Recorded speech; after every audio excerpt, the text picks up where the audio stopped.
하나님께서는 아픔 중에서도 우리를 늘 진실하게 사랑하십니다.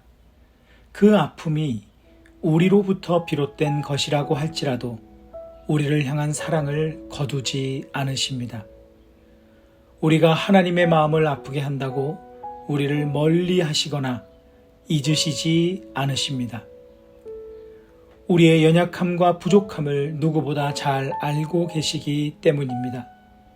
우리를 빚으셨기에 우리가 얼마나 깨지기 쉬운 존재임을 잘 알고 계시기 때문입니다. 그렇기에 하나님은 늘 우리를 진실하게 대하십니다. 반면에 우리의 모습은 진실하지 못할 때가 많습니다. 하나님을 사랑한다고 하면서 하나님의 말씀을 가까이 하지 않습니다. 하나님의 말씀에 관심이 없는 경우도 많습니다. 사랑한다고 하면서 그 상대방이 무엇을 기뻐하는지 관심도 없고 노력도 하지 않는다면 그 사랑이 어찌 진실하다 할 수 있겠습니까?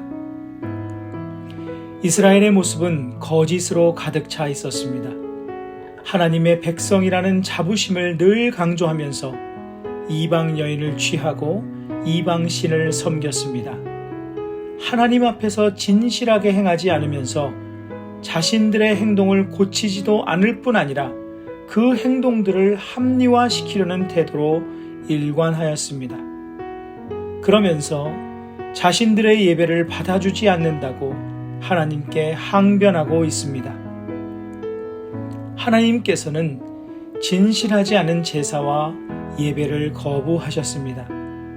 만일 하나님께서 이를 받아주셨다면 그 사실 자체가 하나님 자신을 거짓된 분으로 만드는 것이었습니다. 하나님은 그의 백성들과 늘 진실한 사랑의 관계를 원하셨습니다. 하나님께서는 우리의 연약함과 부족함을 아시면서도 우리를 품으시고 사랑하시는 것이지 우리의 잘못과 죄악을 보고도 옳다 하시는 분은 아닙니다. 우리의 거짓된 신앙인의 모습을 보시고도 우리의 예배를 기뻐 받으시는 것이 아닙니다. 오히려 말씀으로 우리를 일깨우시며 우리의 마음에 찔림을 주시기도 하시고 우리가 진실하게 하나님께 나아가고 진실한 크리스찬의 삶을 살고 진실하게 하나님을 사랑하기를 기다려주시는 분이십니다. 그것이 그분의 우리를 사랑하시는 방식입니다. 그러므로 우리가 사는 오늘은 그 진실함을 회복하라고 주신 귀한 시간들임을 잊지 않고 늘 하나님 앞에 진실한 삶, 크리스찬으로서의 명예를 지키는 삶을 살아가야 합니다. 하나님께서는 우리와 진실한 관계를 원하십니다. 예수 그리스도의 십자가가 이를 증명합니다. 우리의 죄악이 그분의 마음을 찌를 때에도 그분은 우리를 향한 사랑을 멈추지 않으셨습니다. 11절에 그 성결을 욕되게 하여 라는 표현은 그 성결을 찔러 라는 뜻입니다. 즉 하나님께서 소중히 여기시는 성결함, 거룩함을 이스라엘 백성들이 찔러서 하나님의 사랑의 마음을 아프게 하였다는 의미입니다. 그럼에도 불구하고 하나님께서는 이스라엘을 실어 버리지 않으셨습니다. 그들을 세상에서 없이 하지도 않으셨습니다. 그리고 오히려 왜 그들이 하나님의 마음을 아프게 했는지 친절하게 설명하여 주셨습니다. 무서운 공의의 말씀이었지만 하나님의 포기하지 않는 이스라엘을 향한 진실한 사랑이 담긴 말씀이었습니다.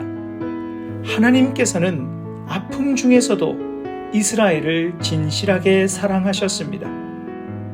그리고 이스라엘을 향한 죄악으로 하나님을 떠난 온 인류를 향한 예수 그리스도의 십자가를 준비하고 계셨습니다. 하나님의 진실하신 사랑이 있기에 연약한 우리에게 소망이 있음을 기억해야 합니다. 우리의 부족함과 연약함도 우리를 향한 주님의 사랑을 끊을 수 없습니다. 그러므로 우리는 주님을 사랑하는 마음으로 주님을 닮아가는 삶의 모습으로 거짓된 모습을 멀리하고 진실한 삶을 살아가야 합니다. 아픔 중에도 우리를 진실하게 사랑하시는 하나님께 늘 감사하며 사십시다. 오늘 말씀을 기억하며 기도하는 시간을 가지십니다.